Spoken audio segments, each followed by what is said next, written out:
আপনার ক্ষুধার্ত অবস্থায় কেউ যদি আপনাকে এক বেলা ভাত দেয়, আপনি কি তার কথা ভুলে যাওয়াটা বুদ্ধিমানের কাজ হবে?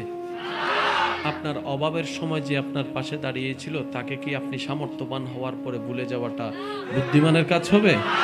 এগুলো তো মুনাফিকির কাজ। আমাকে যে কয়েকজন ভালোবাসেন, আমি আবদার করে আপনাদেরকে একটা কথা বলবো, রাখার চেষ্টা করবেন ইনশাআল্লাহ। আপনার লাইফে আজ পর্যন্ত নয়, আজীবন যাদের কারণে আপনার ইঞ্চি পর্যন্ত লাভ হয়েছে তার কথা মনে রাখবেন এবং মোনাজাতে আল্লাহর কাছে বলবেন, আল্লাহ যাদের কারণে আমার উপকার হয়েছে, আল্লাহ সবার তুমি ভালো করো। পারবেন ইনশাআল্লাহ? আর কেউ যদি আপনার নামে বদনাম করে, গীবত করে, প্যাঁচ লাগায়, পিন লাগায়, এমন করে তেমন করে, তার জন্য ডবল দোয়া করবেন। আমি সবাইকে বলছি না, আমাকে যারা ভালোবাসে আমি তাদের কাছে আবদার করে কথাটা বলতেছি। কে কে ভালোবাসেন আমাকে আল্লাহর জন্য? আল্লাহ মহব্বত কবুল করুক। পারবেন ইনশাআল্লাহ? প্রশংসাকারীর জন্য 5 টাকা, বদনামকারীর জন্য 20 টাকা। ঠিক বলেন না? পারবেন নি ইনশাআল্লাহ? কোন আরো জোরে কোন পারবেন নি? কারণ বদনামকারীর চাইতে বড় বন্ধু আপনার কেউ নেই। আপনার দুশমনি করনেওয়ালার চাইতে বড় বন্ধু আপনার আর কেউ নাই। আপনাকে গর্তে ফেলার জন্য যারা চাচ্ছে তাদের মতো বড় বন্ধু আর কেউ নেই। আর আপনি বলবেন, ভাইজান কিভাবে? শুনুন, যে বদনাম করে সে আপনার গুনাহ নিচ্ছে, নিজের সওয়াব আপনাকে দিচ্ছে।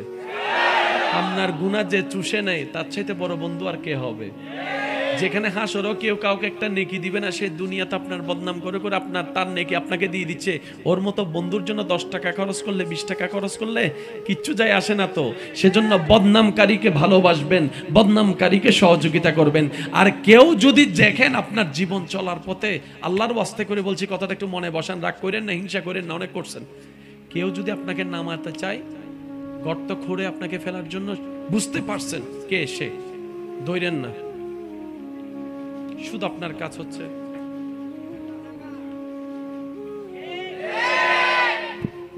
ফেলতে চাচ্ছে বান্দা।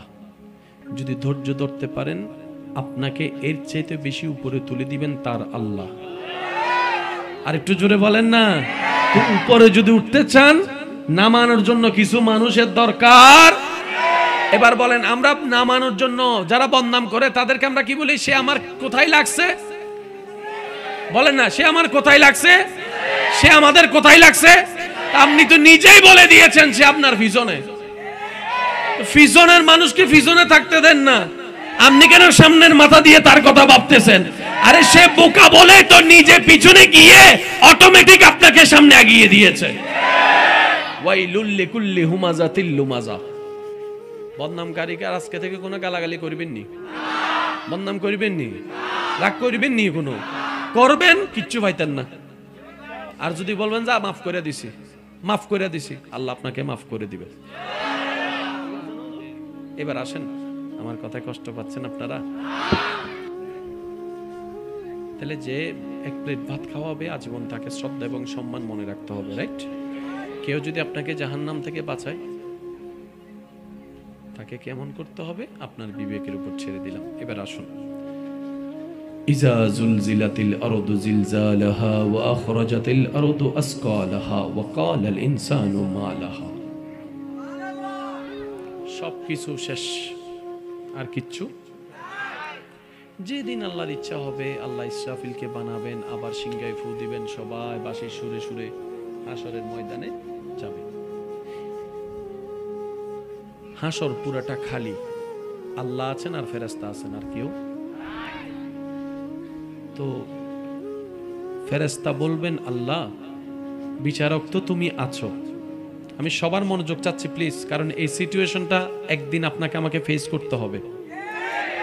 আল্লাহ বিচারক তো তুমি আছো, ফেরেশতা আমরা পুলিশ তো আছি, আসামির তো দরকার। আল্লাহ আসামিগুলোকে উঠাই।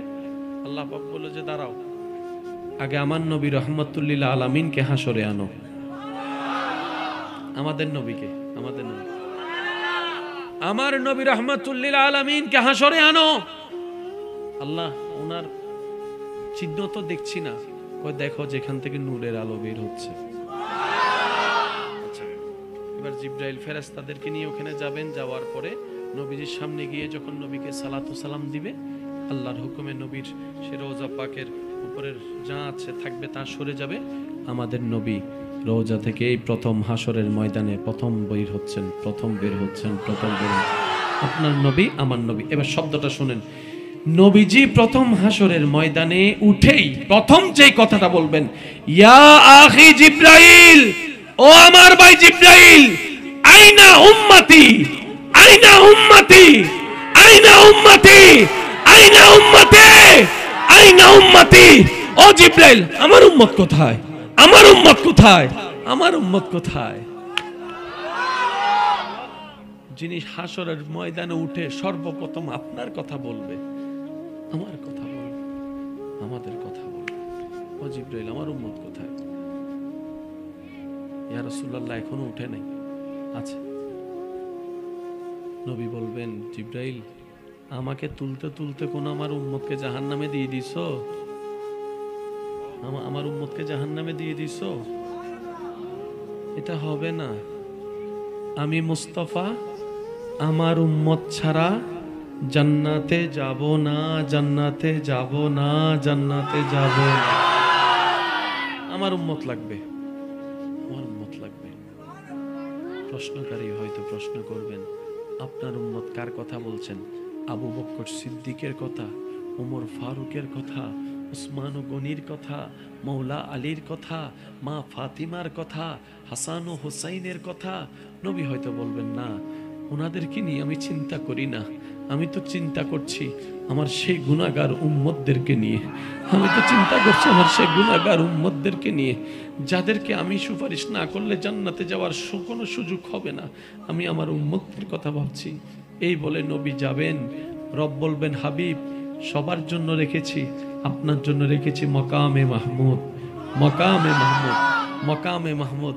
নবী সেদিন বলবে, আল্লাহ, আমার আসনের দরকার নাই, আমার আসনের দরকার নাই। নবী সিজদায় চলে যাবেন, সিজদায় চলে যাবেন রবের দরবারে। কঠিন মুহূর্ত শুরু হয়ে যাবে, চতুর্দিকে নফসি নফসি স্লোগান শুরু হবে।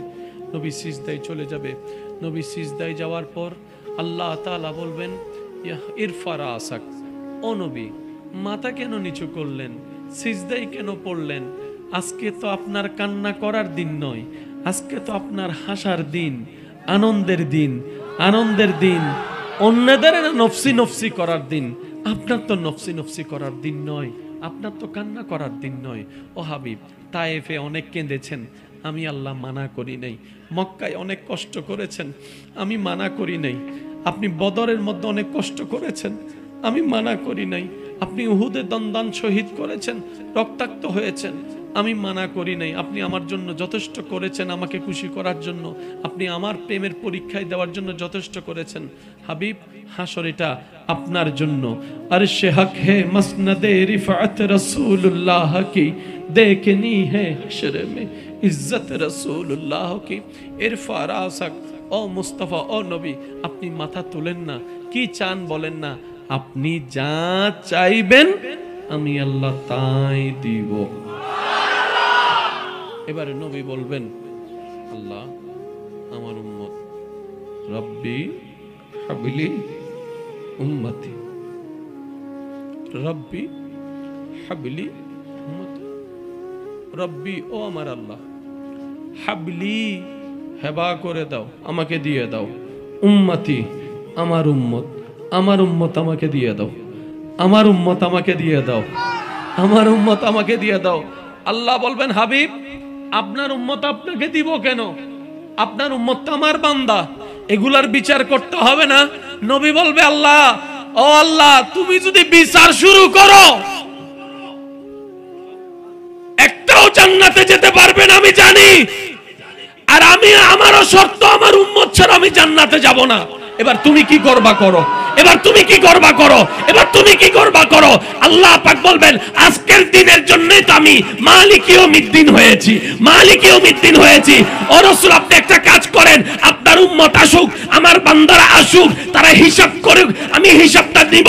হিসাব নিয়ে আহকামুল হাকিমিন হয়ে বিচার করে করে যে যেটা পাই তাদেরকে সেটা দিয়ে দিব। তো জাহান্নামীরা জাহান্নামে যাবে, আপনি সিজদায় পড়ে আমার কাছে সুপারিশ করেন, আমি আপনার সুপারিশ কবুল করে করে জাহান্নামীদেরকে জান্নাতি করে দিব।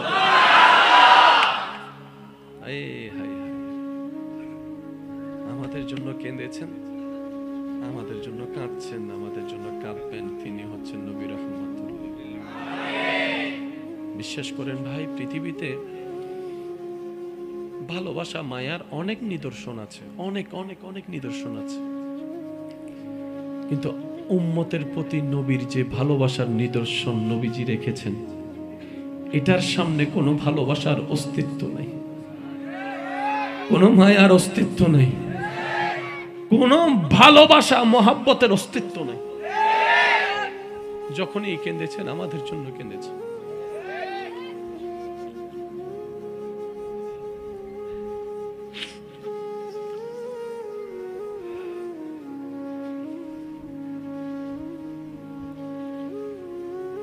আম্মা জান আয়েশা সিদ্দিকা রাদিয়াল্লাহু তাআলা,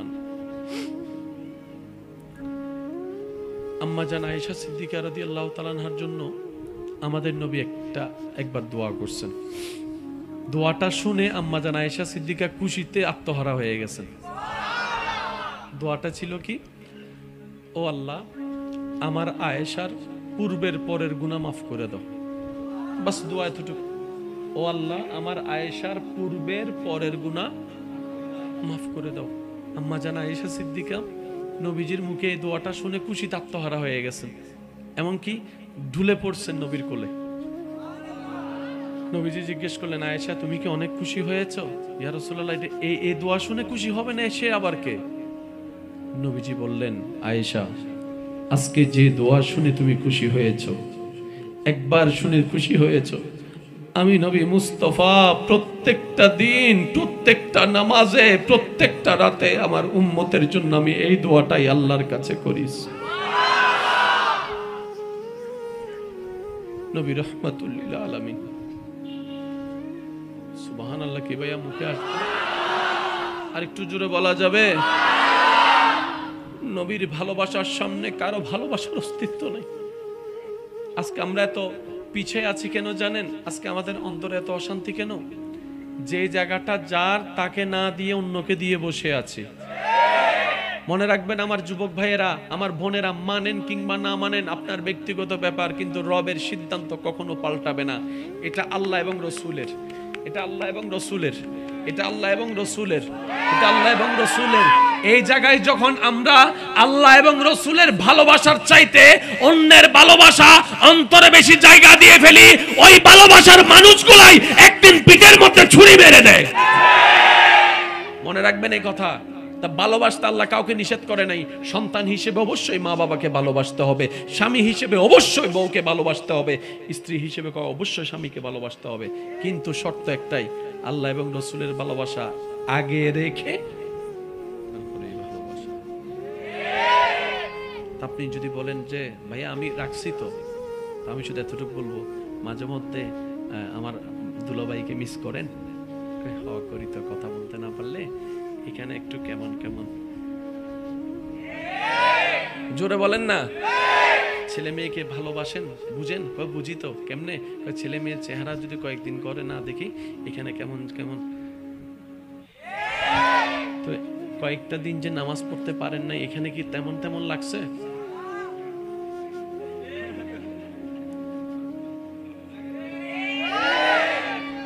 কয়েকটা দিন যে নবীর উপর দরুদ পড়তে পারে না, এখানে কি অস্থির অস্থির লাগছে? এটা তো বুঝতে পারি নাই। যেই দিন দেখবেন কোন একটা নামাজ, ওয়াক্তের নামাজ ছুটে যাওয়ার কারণে আপনার এখানে লাগতেছে কিছু মিস হচ্ছে, অস্থিরতা লাগতেছে, কিছু যেন হারিয়ে গেছে, সেদিন আমার আবদার, ও ভাই সেদিন আমার আবদার, আপনি রবের দরবারে সিজদায় পড়বেন যে সহজে উঠেন না, শুধু শুকরিয়া করবেন, মাওলা তোমার দরবারে কোটি কোটি শুকরিয়া, এই নামাজের প্রেমটা যে তুমি আমাকে দান করেছো। বুঝবেন সেদিন থেকে আপনি আল্লাহর আপন কাজ, খুব প্রিয় কাছের বান্দা হওয়া শুরু করেছেন। সেজন্য আল্লাহ তাআলা আপনাকে এই নিয়ামত দান করেছেন। এখানে লাগবে। মসজিদের মিনার থেকে যখন আওয়াজ শুনবেন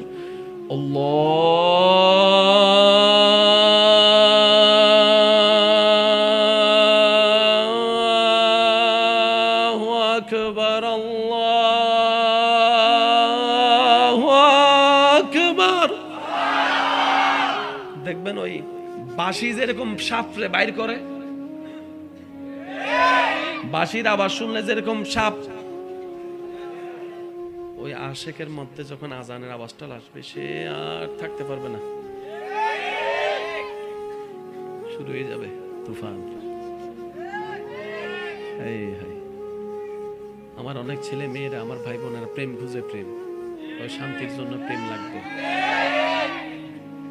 পাই নাই কেউ, পাইতেনও না, ওই স্যাগাটাই খাইবেন, স্যাগা খাইবেন আর বেকা হইবেন, বেকা হইবেন আর গাঁজা খাইবেন, গাঁজা খাইবেন আর গাঞ্জাডি হইবেন, গাঞ্জাডি খাইয়া তারপর ক্যান্সার হইবেন, ক্যান্সার হইয়া তারপর মেডিকেলে চলবেন, মেডিকেলে যাইয়া কইবেন আই কিচ্ছি।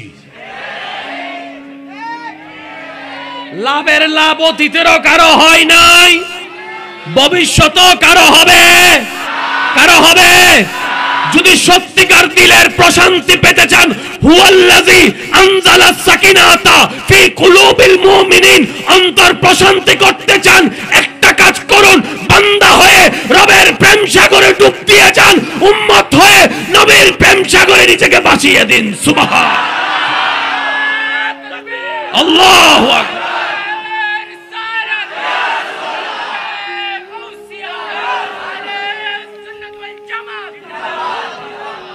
সত্যি করে একটা কথা বলেন, এই বর্তমানে পৃথিবীতে কেউ শান্তিতে আছে?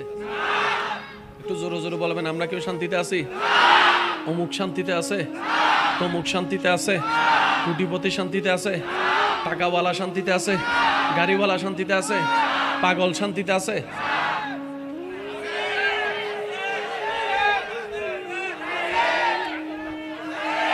পাগল শান্তিতে আছে, পাগল শান্তিতে আছে, পাগল শান্তিতে আছে। দুনিয়ার পাগল যদি এত শান্তিতে থাকতে পারে অশান্তি জগতে, যারা রবের প্রেমের পাগল হবে কেমনে বুঝায় ভাই আপনাদেরকে? তাদের সুখ খুঁজতে হয় না, সুখ তাদের কাছে এসে ধরা দেয়, ভাই আমার একটু নেই। সুবহানাল্লাহ, জোরে বলেন না রে। আল্লাহ তাদের ব্রেন এবং মনকে এমন রহমত দিয়ে ঢেকে দেয়, তাদের আর অশান্তি ছুঁইতে কিও কিতা করেন আপনারা? এই যে আপনারা কি রাজনৈতিক মিটিং করেননি? এই বিরোধী দল,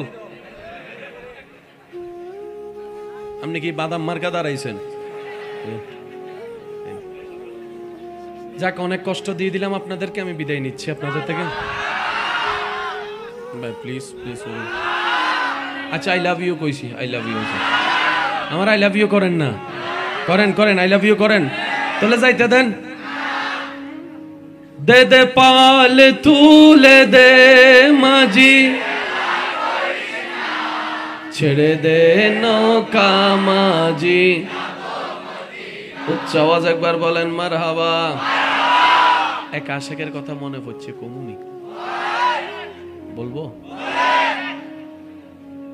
মুসা নবীর একজন উম্মত, চোখে দেখে না, সুবহানাল্লাহ কোন চোখে থাকার মতো একটা ঘর নাই,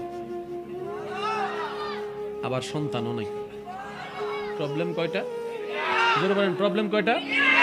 চোখও দেখে না, ঘরও নাই ভালো, সন্তানও। তো আপনারা তো জানেন মুসা নবীকে আল্লাহ তাআলা কথা বলার জন্য সুযোগ করে দিয়েছেন ডাইরেক্ট, মুসা কালিমুল্লাহ। তো মুসা নবী যাচ্ছেন তুর পাহাড়ে আল্লাহর সাথে কথা বলতে, মাঝখানে সেই পাগলাটার সাথে দেখা। ওই পাগলা বলে, ও নবী মুসা, আপনি তো আল্লাহর সাথে সরাসরি কথা বলেন, আমার ব্যাপারে একটু বলেন না। বলে যে তোমার সমস্যা কি? তো চোখও দেখি না, ঘরও নাই, সন্তানও, আল্লাহকে একটু বলেন না আমার সমস্যাগুলো যেন একটু সলভ করে দেয়। তিনি অপেক্ষা করছেন। মুসা নবী আল্লাহর সাথে কথা বলে আসলেন। কথা বলে আসার সময় আল্লাহ তাআলা মুসা নবীকে বললেন, মুসা, আমার যে বান্দা তোমাকে আমার কাছে একটা দরখাস্ত নিয়ে পাঠিয়েছে তাকে বলবা তার তো সমস্যা তিনটা, আমি তার যে কোনো একটা দোয়া কবুল করব। সমস্যা কয়টা? কবুল করব কয়টা? একটা। যারা বিবাহিত আছেন একটু মনোযোগ দিবেন, দোয়া কবুল করব কয়টা? সে মুসা নবীর কথা শুনে বলে যে মা, তিনটার মধ্যে একটা কোনটা নেই? তিনটা তো জামিলা, নিব একটা, এটা তো মানে মাথায় ধরতেছে না। তো হুজুর আমাকে একটু সময় দেন, আমি আগামী কালকে আপনাকে জানাবো। তো ওনার স্ত্রীটা ছিল খুব আবেদা একজন মহিলা, খুব নেককার একজন মহিলা। তো রাত্রে গিয়ে যখন উনি এরকম চিন্তায় করছেন, স্ত্রী জিজ্ঞেস করলেন যে আপনি এরকম চিন্তিত কেন?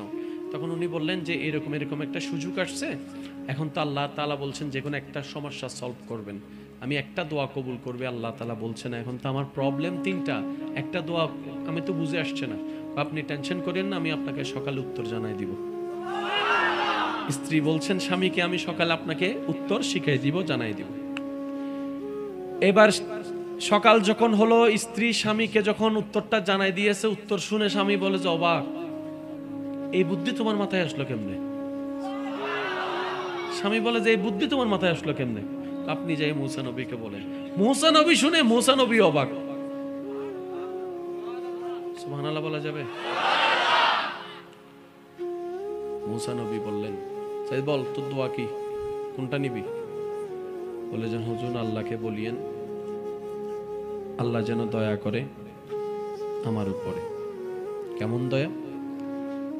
আমি যেন সুন্দর একটা ঘরে সচ্ছল অবস্থায় তৃতীয় নম্বর ছেলের বউয়ের হাতের রান্না নিজের চোখে দেখে দেখে খাইতে পারি।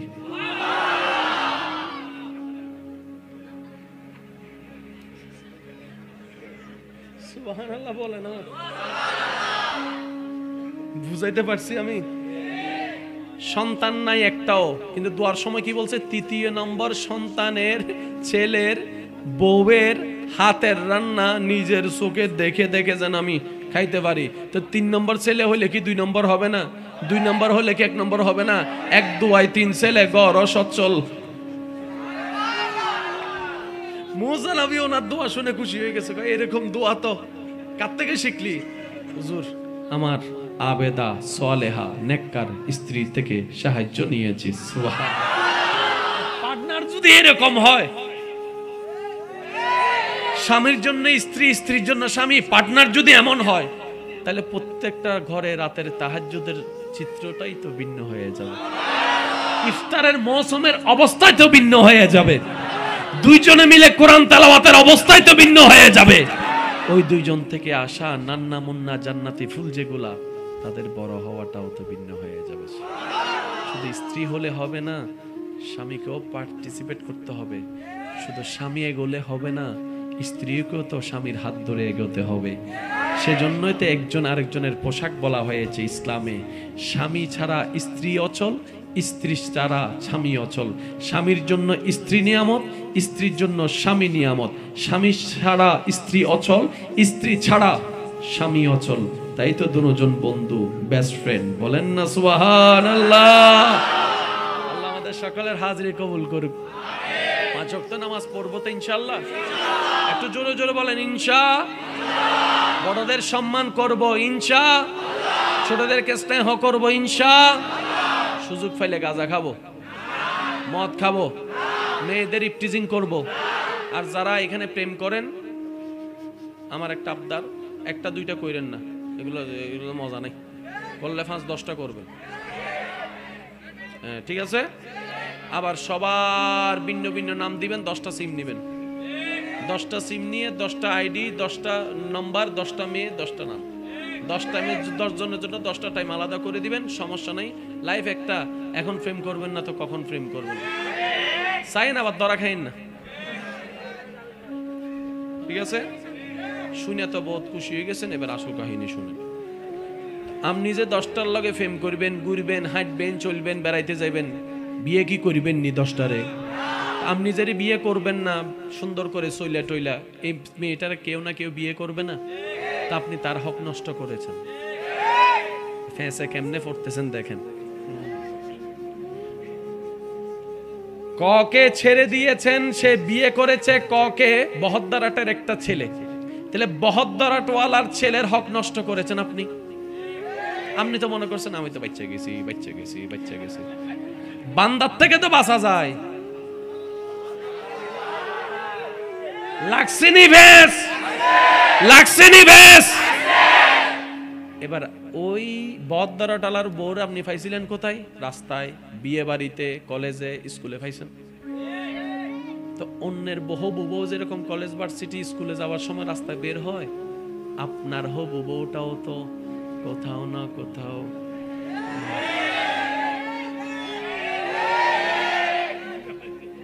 আপনি যেরকম অন্যের হবু বউয়ের পিছনে লাগছেন, আপনার তার পিছনেও তো আন্নে যেরকম হড়াইছেন হেও তো হড়াইছে, আন্নে যেরকম কলেজ ফাঁকি দিয়া লইয়ে গেছেন হেও তো লইয়ে গেছে। এবার আপনার হে বউটার আপনি বিয়ে করবেন নি।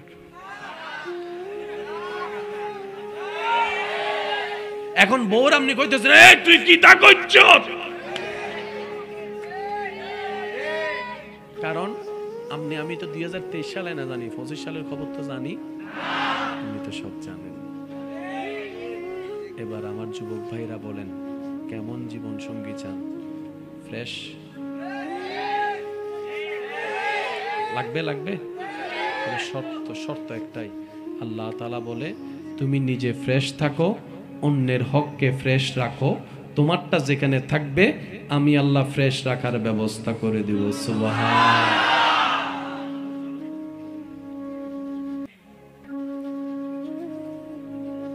একবার বলেন মারহাবা। তাহলে শর্ত কি? পবিত্র হওয়ার, নিজে পবিত্র থাকতে হবে, অন্যের হককে পবিত্র রাখতে হবে। এই পর্যন্ত আমার মাহফিলে এখন যারা শুনছেন, আমি সব ভাই বোনদেরকে মনোযোগ দিয়ে শোনার জন্য বলবো, যদি এমন কোনো ভুল কেউ করে থাকেন তাও টেনশনের দরকার নেই, কাউকে কিচ্ছু বলার দরকার নেই। আপনি শুধু আপনার রবের কাছে মন থেকে তওবা করবেন, আল্লাহ যা করছি না জানি ভুল করছি, আল্লাহ দয়া করে মাফ করে দাও। এদিকে রব মাফ করবে, আপনার সেটিংটা ঘুরে যাবে।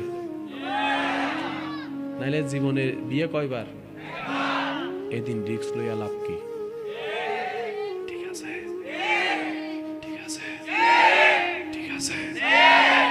যারা বিয়ে করছি তারা কিন্তু ঠিক কইতেছেন, হুজুর কইও লাভ কি, কইরে তো ফেলছে, হাসি তো জুইলা গেছে। যাক, কারো ইজ্জতে আঘাত দিবেন না, কারো কথা নিয়ে টানাটানি করবেন না।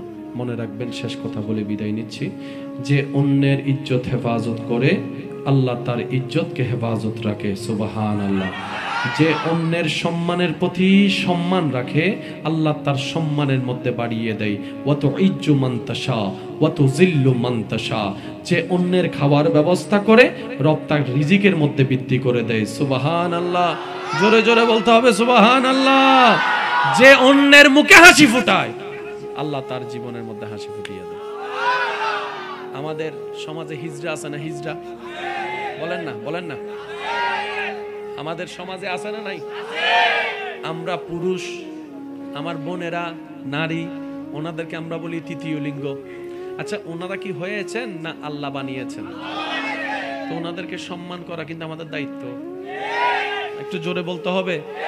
ওনারা তো নিজের দোষে হয় নাই, তো ওনারাও আল্লাহর বান্দা। কেমন? আল্লাহ যেমন চেয়েছে তেমন। তো সুতরাং ওনাদেরকে শ্রদ্ধা এবং ভালোবাসতে হবে। কথা বলেন ঠিক কিনা? ঘৃণা করার কোনো সুযোগ, কারণ আপনি ঘৃণা করতে করতে যদি আল্লাহ নারাজ হয়ে যায়, আপনারাও তো রাত্রে হিজড়া বানায় দিতে পারে, তখন কোথায় যাবেন? সেজন্য ওই যে আমি বলি, ওই তোতলারে যদি তোতলাই, সেও কিন্তু বলেন না আপনারা, তোতলারে যদি কেউ তোতলায়, সেও কিন্তু অটোমেটিক। ভাই, সেজন্য কখনো কাউকে ইজ্জত আঘাত দিয়ে কথা বলবেন না। আল্লাহ সবাইকে কবুল করুক, আমিন। আল্লাহ পাক বলছেন, তোদেরকে বাঁচানোর জন্যই তো আমি সূরা ফাতিহার 3 নম্বর লাইনে একটা আয়াত দিয়েছি। 1000 বার পড়েছো তোমরা, হয়তো খেয়াল করো নাই। মালিকি ইয়াউমিদ্দিন, মালিকি ইয়াউমিদ্দিন, মালিকি ইয়াউমিদ্দিন। সুবহানাল্লাহ বলতে হবে ভাই। মালিকি ইয়াউমিদ্দিন, আমি আল্লাহ বিচার দিবসের মালিক। বিচার দিবসের কি বলছেন? আবার হাসরে বিচার করবেন কে? হিসাব নিবেন কে? সেই হিসেবে তিনি আহকামুল হাকিমিন, আল্লাহ বিচারক, আল্লাহ মালিক। ভাইয়া শব্দগুলো একটু একটু বোঝার চেষ্টা করবেন। আল্লাহ বিচারক, আল্লাহ মালিক। এবার যে কোনো লয়ের স্টুডেন্টকে জিজ্ঞেস করেন বিচারক কাকে বলে, জজ কাকে বলে, বিচারক কাকে বলে? শুনেন, যিনি বিচারের আসনে বসার পর আপন পর চিনবে না, পক্ষপাতিত্ব করবে না, যার যতটুক ন্যায্য বিচার তাকে ততটুকুই দিবে, 19ও করবে না, 20ও করবে না, কারো পক্ষে টানাটানি করবে না, ওনার নাম বিচারক। আর আল্লাহ যদি হয় আহকামুল হাকিমিন, শ্রেষ্ঠ বিচারক। এবার ভেবে দেখুন তো, আল্লাহ যদি বিচার করার মতো বিচার করে, জান্নাতে যেতে পারবো আমরা কে? দেখি একটু। কেন পারবো না? শুনেন, আমরা যখন কাউকে হিসাব দিই, কাজের হিসাব দিই, ঘন্টার হিসাব দিই, আর আল্লাহ পাক বলছেন মিসকালা যাররা, সেকেন্ডের হিসাব যদি আমাকে বুঝাই দিয়ে তুমি খুশি করতে পারো, তারপরে তোমাকে জান্নাত দিব। এর আগে পারবো, এর আগে দিব না, এর আগে আমি আল্লাহ জান্নাত দিব না। এবং সেকেন্ডের হিসাব আল্লাহকে দেওয়া, বুঝ দেওয়া সম্ভব আমাদের পক্ষে, কারো পক্ষে? এটা আল্লাহ ভালো করে জানেন। আল্লাহ যদি বিচারক হয়, বিচার করে, তাহলে আর শেষ। কথা বলো না। আল্লাহ যদি বিচারক হয়ে বিচার করে, সম্ভব? ভাই একটু মনোযোগ। আমি জানি আপনাদের গরম লাগছে, আমি বুঝতে পারতেছি, কিন্তু আজকের গরমটা শুয়ে যান না। এমনও তো হতে পারে আল্লাহ জাহান্নামের গরম থেকে বাঁচাইও দিতে পারে। বলা তো যায় না কার আমল কখন কবুল কি করে নেই আল্লাহ, হ্যাঁ ঠিক না? সেজন্য মনটা একটু বড় রাখবেন, স্বপ্ন আশা বড় রাখবেন। আল্লাহ কবুল আর মঞ্জুর করুক, আমিন। আপনাদের কষ্ট লাগলে হাত তুলে দিবেন, আমি শেষ করে দিব, সমস্যা নেই। কিন্তু যতক্ষণ থাকবেন প্রেম নিয়ে থাকবেন। পারবেন? পারবেন? দুই হাত তুলে দেখাই বলেন তো, পারবেন তো?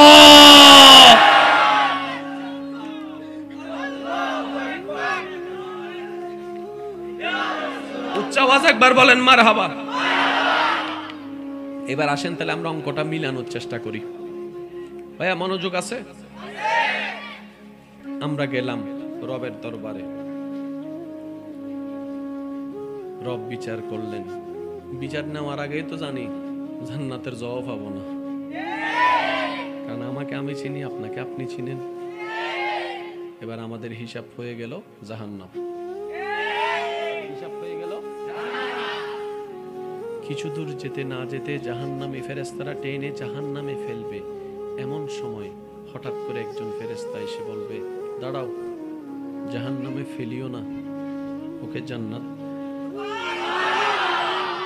এবার আপনি বলবেন, আমি তো জাহান্নামের করা আসামি, আবার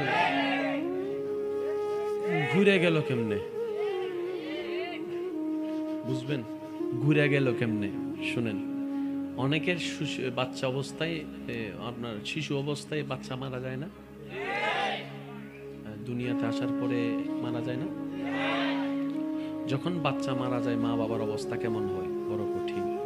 কিন্তু একটা কথা মনে রাখবেন, আল্লাহ যখন যা করেন বান্দার ভালোর জন্যই করেন। আল্লাহ জানেন কার কখন কোনটা দরকার। আমরা বুঝি না বলে, বেশি বুঝতে চাই বলে পেঁচে পড়ি। তা আশেকরা কি করে জানেন? আশেকরা বলে, আমি ডাইনও চিনি না, বামও চিনি না, ভালো জানি না, খারাপও জানি না, আমার আল্লাহ যেটা দিয়ে খুশি আমি সেটা পেয়ে খুশি। দিল আলহামদুলিল্লাহ, না দিল আলহামদুলিল্লাহ। এর মতো সুখী বান্দার কেউ নাই। এবার সেই ব্যক্তি বলবে কেন আমি জান্নাতে? বলে যে কে একজন জান্নাতের দরজায় দাঁড়িয়ে তোমাদের নামে আল্লাহর কাছে বারবার ফরিয়াদ করছে, আল্লাহ অমুককে ছাড়া আমি জান্নাতে যাব না, অমুককে ছাড়া আমি জান্নাতে যাব না, অমুককে ছাড়া আমি জান্নাতে যাব না। এবার আপনি, আমার বোন দৌড়ায় যাবে জান্নাতের কাছে, দেখবে ছোট্ট একটা বাচ্চা দাঁড়িয়ে আছে। আপনি জিজ্ঞেস করবেন, কি রে, কে আপনি? সে বলবে, আপনি আমাকে চিনেন নাই? আমি আপনার সেই সন্তান যেটা ছোট্টবেলায় দুনিয়ার থেকে মৃত্যুবরণ করে কবরে চলে এসেছিলাম, আল্লাহর কাছে চলে এসেছিলাম। আমি বাপ ডাকতে পারি নাই, আমি মা বলে ডাকতে পারি নাই, মায়ের কোলে উঠতে পারি নাই, বাবার আদর পেতে পারি নাই। এর আগে আল্লাহ আমাকে নিয়ে এসেছেন। কেন নিয়ে এসেছেন জানেন? আল্লাহ জানেন আপনারা আমলের খাতায় ধরা খেয়ে জাহান্নামে চলে যাবেন, কিন্তু আল্লাহর ইচ্ছা আপনাকে জান্নাত দেওয়া, আমার মাকে জান্নাত দেওয়া। সেজন্য আল্লাহ একটা ঘটনা তৈরি করেছেন। আমাকে আগে থেকে দুনিয়ার থেকে নিয়ে এসে আমাকে মাসুম বানিয়ে রেখেছেন, আমাকে সুপারিশ করার অনুমতি দিয়ে আজকে জান্নাতের দরজায় দাঁড় করার সুযোগ দিয়েছেন। আমিও ফরিয়াদ করলাম, মওলা জান্নাতে আমি দুনিয়াতে মাও পাই নাই, বাবাও পাই নাই, আমাকে জান্নাত যদি দিতে চাও আমার মা বাবাকেও দাও। আজকে ওই সন্তানের দোয়া কবুল করে আল্লাহ মা বাবাকে জান্নাত দিয়ে দিলেন। জান্নাতে এখন বাড়ছেনি দুইজন, জাদ্দা হন্ডা মাতে কা আরো জোর হনা জাদ্দা হন্ডা গে গুদা হন্ডা। হেকমতকার, হেকমতকার। মনে রাখবেন আমার ইমানদার ভাইয়েরা, আল্লাহ যখন কাউকে দিয়ে কিছু করাতে চান, কারো থেকে কোনো কাজ আদায় করতে চান, আল্লাহ তখন কিছু কারণ সৃষ্টি করে দেয়। একটু জোরে বলতে হবে সুবহানাল্লাহ। আল্লাহ কিছু হেকমত সৃষ্টি করে দেয়, আল্লাহ কিছু কারণ সৃষ্টি করে দেয়। বান্দারা যদি এই কারণটা বুঝতে না পারে, অধৈর্য হয়ে যায়, ওই নিয়ামতটা হারিয়ে ফেলে। কথা বলেন ঠিক কিনা? আল্লাহ আমাদের সবাইকে ধৈর্য ধারণ করার তৌফিক দান করুন।